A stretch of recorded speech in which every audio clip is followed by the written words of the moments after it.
Hi there, my name is Andrew Warren, and I did my case study on the remission following a relapse of multiple sclerosis. All right, let's begin.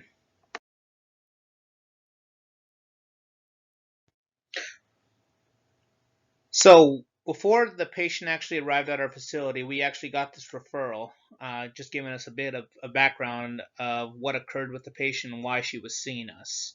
So, the patient actually 2 weeks prior to her start at the outpatient clinic that I was working at had a recent fall when her spouse was assisting her to descend some stairs.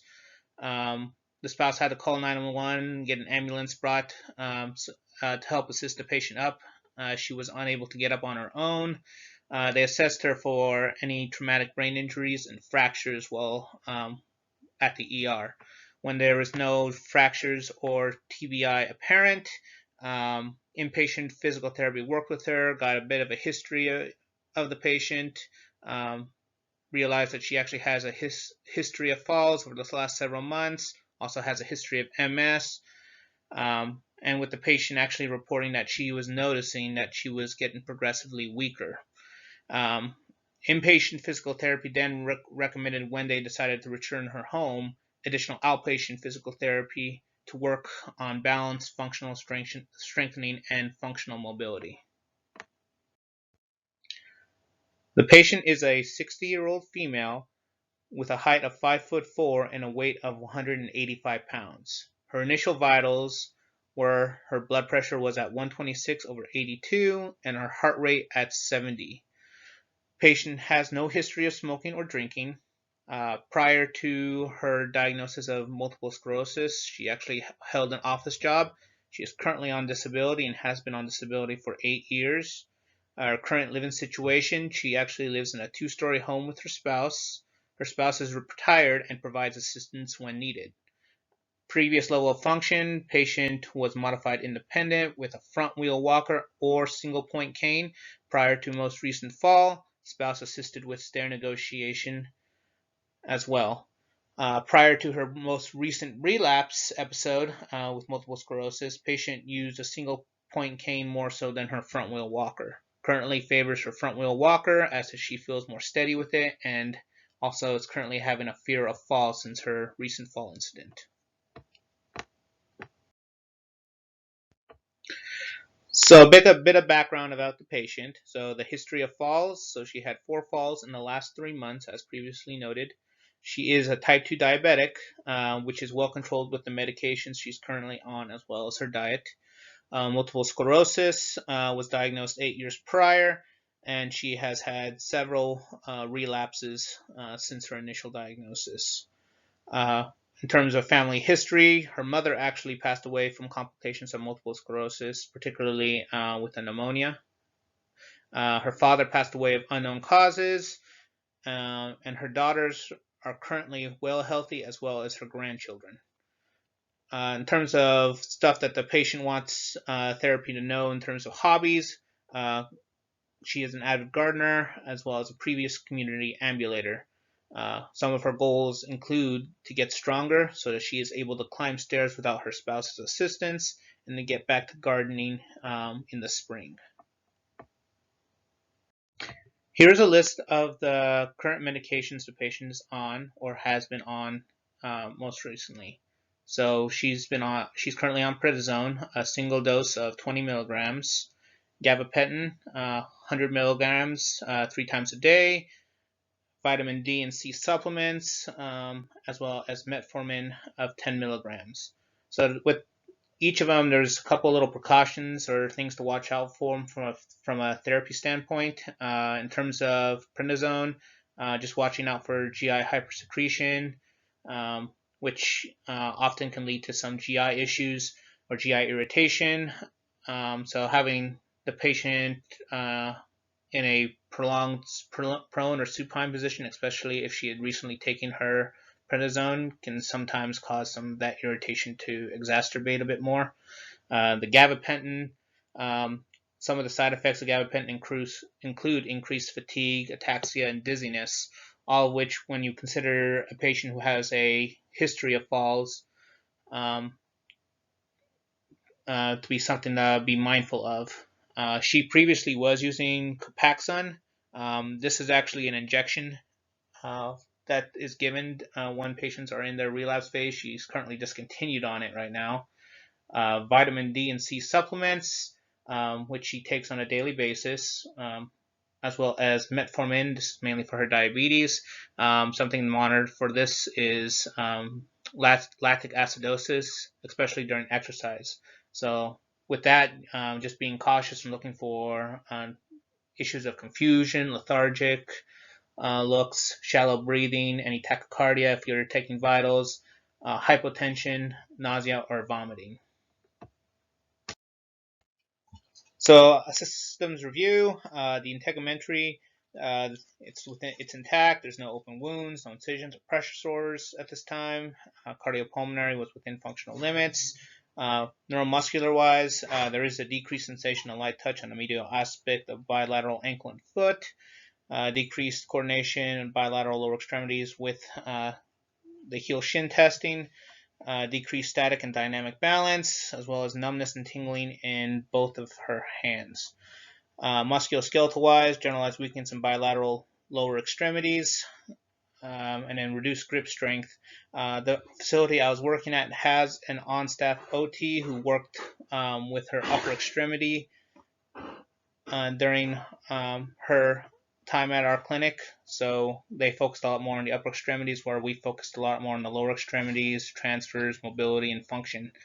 From a GI standpoint, the only time she really complains about GI irritation is due to her medication, especially when she's in the prolonged prone or supine position. No kidney issues at this time, and then she used to have episodes of incontinence shortly after her flare-ups, but has since subsided. Looking at multiple sclerosis from a pathophysiological standpoint, it is a chronic demyelinating disease affecting the central nervous system. It occurs as T cells of the immune system attack the oligodendrocytes in the myelin sheath, leading to significant variabilities in neurological symptoms, including affecting a patient's activity tolerance, cognition, mood, and behavior, as well as motor components such as muscle strength and coordination. Exact etiology is unknown. There are several potential factors, with a genetic component being the hereditary aspects of increased probability of getting multiple sclerosis, environmental, so looking at toxins, living situation, especially within the first 15 years of life, as well as an infectious component, so an overexaggeration of the immune system due to a viral or bacterial infection, leading to a triggering of multiple sclerosis. When it comes to multiple sclerosis, the symptoms will vary extensively depending on where the lesion is at and when the lesion occurs. With the destruction of the myelin sheath as well as white matter components, patients will present with upper motor neuron signs, including increased spasticity, hyperactive reflexes, weakness due to poor impulse conduction velocity, or disuse atrophy. Multiple sclerosis does not follow any pattern for lesion formation, making it possible to have sporadic signs of upper motor neuron signs in a variety of systems. With progressively more relapse episodes, damage to the myelin sheath will eventually become permanent. Because the exact etiology of multiple sclerosis is unknown, the diagnosis criteria is not dedicated to a specific test. More so, it looks at evidence that supports the idea that multiple sclerosis is the cause. So looking at an MRI to reveal lesions on the spinal cord brain, spinal taps to assess for abnormalities in antibodies as well as to rule out infections, blood testing to look for biomarkers associated with MS, also to rule out lupus, vitamin deficiencies, infections, and Sjögren's. With that being said, physicians have to have a method of determining, okay, well, this patient is presenting with multiple sclerosis, therefore we have to give that diagnosis. So they have three rules that they have to follow. They have to rule out all other possible diagnoses, have evidence of damage occurring on different points in time. So a lesion that occurred, healed, and then a new lesion formed, as well as damage in two separate areas of the central nervous system.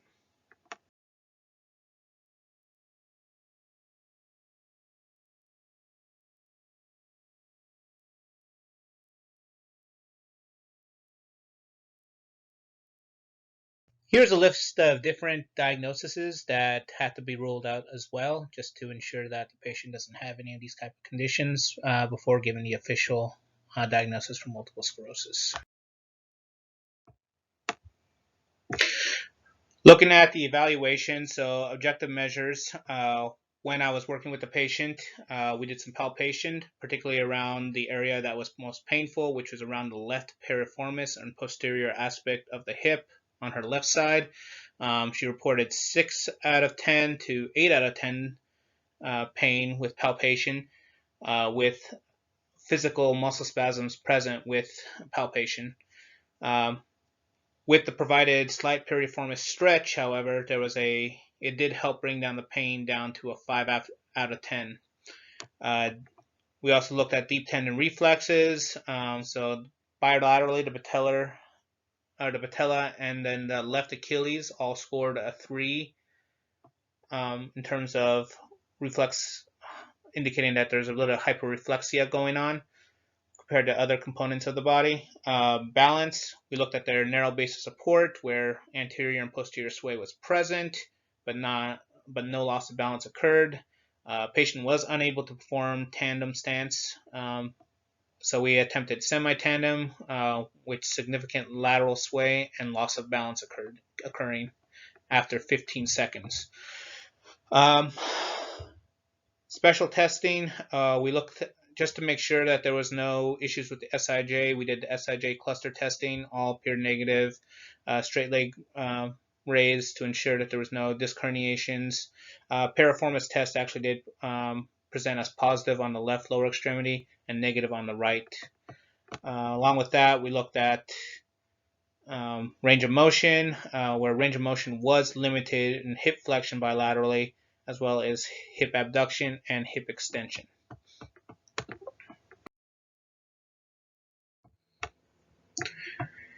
Here we're looking at manual muscle testing for the patient.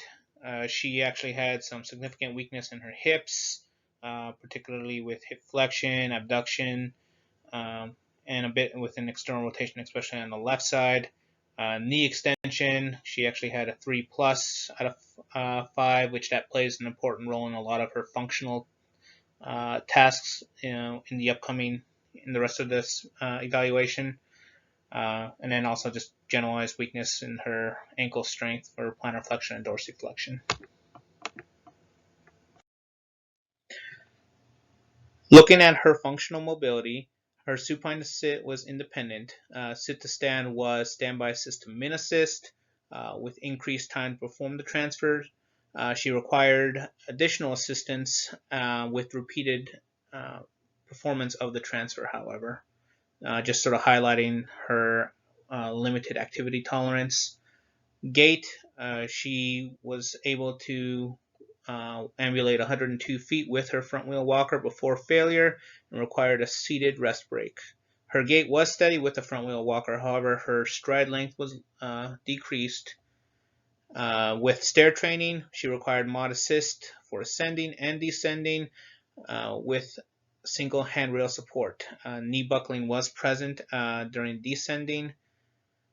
Functional testing, her time up and go was at 21.3 seconds, indicating that she is actually at a high fall risk, and she was unable to complete her 5 times sit to stand, requiring min assist for the final 2 reps with a grand total of 24.1 seconds, which we documented. The LEFS score that she provided before her session was a 45 out of 80, and I was able to dig up a modified fatigue impact scale off the internet. This one is a questionnaire that breaks each of the components into physical, cognitive, or psychosocial aspects within the questionnaire, and it gives a grand total score of 84, in which case she scored a 50 out of 84. Looking at the ending results of her evaluation, uh, the problems list, we can see that she has decreased independence with transfers, gaits, and stair negotiation, decreased functional strength for activity tolerance, decreased static and dynamic balance in standing, as well as pain limiting activities of daily living. Um, with that, the impaired lower extremity strength and sensation limits patients' ability to perform transfers safely, as well as increased her risk of falls due to decreased sensation and poor activity tolerance, as well as impaired gait and stair ascending and descending due to the knee buckling that occurred during her stair training. So looking at the treatment listing, stuff that we'll have to be working with her, we'll be using TheraCtivities, TheraX, neuromuscular re-education, gait training, manual therapy, aspects of self-care management, as well as modalities for pain management. Her prognosis, considering that she's now in the remission stage, should be good with the limitations of progress, including the potential of a secondary relapse from multiple sclerosis, depending on how often she gets those relapsing episodes, or physical, based on her current motor limitations from her previous relapse. Frequency, we were planning on seeing her 2 times per week for 8 weeks. Each session was about 45 minutes to an hour long, depending on the patient's activity tolerance at the time. So when making these goals in mind, I took in consideration aspects of what the patient wanted out of her goals, which included being able to go up and down the stairs without her spouse's assistance, as well as looking at functional goals that specifically will help the patient be safe with her transfers, with her gait, and with her stair negotiation to ensure that we do everything in our power to reduce her risks for falling. So our first goal was about ascending and descending a flight of stair with the use of a single handrail. We chose a single handrail due to the fact that she has only a single handrail in her home environment, with min, assist, and contact guard initially within the first 4 weeks. We would also wanted to look at the tug score. So she originally was at a 22. Within 4 weeks, we were hoping to see her at least shave off about 8 seconds in that scoring. Improved lower quad or left quad strength to at least a 4 minus out of 5 within 4 weeks, just to reduce the issues of knee buckling with either gait or with stair negotiation. Improve her bilateral hip abduction to at least a 3 plus within 4 weeks, again just to focus on components of gait to limit the abnormalities within their gait, as well as giving her a gait goal for activity tolerance, so 150 feet or greater with her front wheel walker, and standby assist or min assist within. And looking at her long-term goals are essentially progressions of her short-term goals, just with less assistance. So looking at ascending and descending a flight of stairs, use of single handrail with standby assist or modified independent within 8 weeks, having her tug score be at or below 12 seconds to bring her out of that zone of increased risk for falls. Improved left quad strength, again, just to reduce the probability of knee buckling with activity. Improved bilateral hip abduction to a 4 minus out of 5 to facilitate a more reciprocal gait and more balanced gait.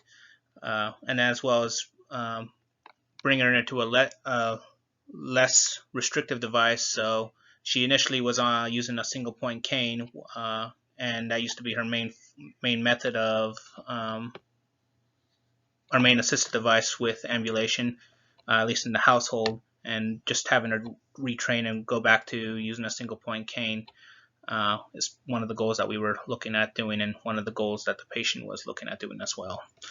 As well with that, we added also a reduced the hip pain, so reduced pain, her left posterior hip pain to a 4 out of 10 for 3 consecutive sessions. This was due to the fact that the pain was very sporadic, so it would come and go and come and go. We wanted to see if we could keep it consistent with how often she actually keeps that pain at on the lower end. A large component of the interventions that I worked with the patient on was functional task training. So the goals, the interventions had to be meaningful to the patient, something that she needed to work towards to increase her independence. So we started out with sit to stands, initially just because sit to stands on low surfaces were difficult. We started at a higher surface and it progressed to lower surfaces as she progressively got stronger. Gait with the front wheel walker, as patient became more stable, we would reintroduce the single point cane. One of the things that was interesting is when I was working with her was that she's if any of you guys watched the old series House, and how House used to hold the cane on the wrong hand and sort of lean into it instead of actually using it in the contralateral hand for during the gait episode. She did the same thing, so I had to actually re-educate on the proper mechanics on how to use a single point cane, which that took some time. But she got the pattern down pretty quickly, and pretty soon we were able to get her using a single point cane pretty effectively. We also introduced, just as in aspects of introducing progression to their gait, was changes in gait speed, dual tasking. So I'd ask her to either count the fingers in my hand, do head turns, look at obstacles, just to, again, work on a bit more of that dynamic balance while we were doing these gait episodes. Stair training initially used bilateral upper extremity support and progressed to single handrail support. We also did precursor step ups for strengthening and strength training, so starting at 4 inches to 6 inches, and then even progressing past to 8 inches to give her a little bit more challenge. Introduced the step 2 pattern and then step to step pattern as patient progressed, as well as bilateral, or as mentioned before, going from that bilateral upper extremity support to that single upper extremity support. We also discussed initially leading foot, so going up with the good and down with the bad. As patient would progress, we actually swapped the pattern out so that she would be competent to lead with her weaker extremity, especially as it got stronger. Along with that, we did some generalized muscle strengthening, all within mod intensity. So 60 to 80% of the intensity. This was based on current research that does support that mod intensity is effective and beneficial for patients with multiple sclerosis, particularly when we actually add on an eccentric control component to their strength training. So continuing on with our interventions, we also looked at static and dynamic balance training. Initially using a stable surface with a narrow base of support, semi-tandem, and eventually the full tandem, with the patient holding those positions for a period of time, starting out initially with 15 seconds and going to 30 seconds, then a minute. Then as she progressed with that, slowly progressed to uneven surfaces, so using a foam pad, and again going 15, 30 to 30 seconds to a minute. Additional functional tasking, so reaching for an object and a weighted object, perturbation, dual tasking, and then also keeping the eyes closed, just to again help progress the patient with her balance. And then also looking at strategies of promoting balance strategies. So, looking at the ankle strategies and the hip strategies and having her work on developing those over time to help reduce her risks for falls. Now, one of the things that always sat with me was, with one of my CIs, was to always plan for the worst and hope for the best. With a patient that has multiple sclerosis, eventually they are going to relapse. And during those relapse occurrences, it's important to teach them specific energy conservation strategies. So I discussed with the patient the 4 P's. So pacing, planning, prioritizing, and position. So having good posture, prioritizing what the tasks you want to do for the day, planning, so organizing the activities ahead of time, and then pacing. So taking frequent rest breaks and rest before reaching that point of failure. And what I mean by that is rest before you're having those incidences where you're ready to fall. And finally, looking at some of our last interventions that we used stuff for pain management and for the spasticity. So we did gentle stretching, particularly of the piriformis, hamstring, and gastrocnemius. Initially doing manually, then having the patient perform the stretches themselves. Other manual therapy we used was pin and stretch technique, as well as trigger point releases, particularly around the piriformis, which did help reduce some of that pain between sessions. We always ended the session with e-stim at the end of the session, just because moist heat was not indicated for this patient due to potential heat intolerance.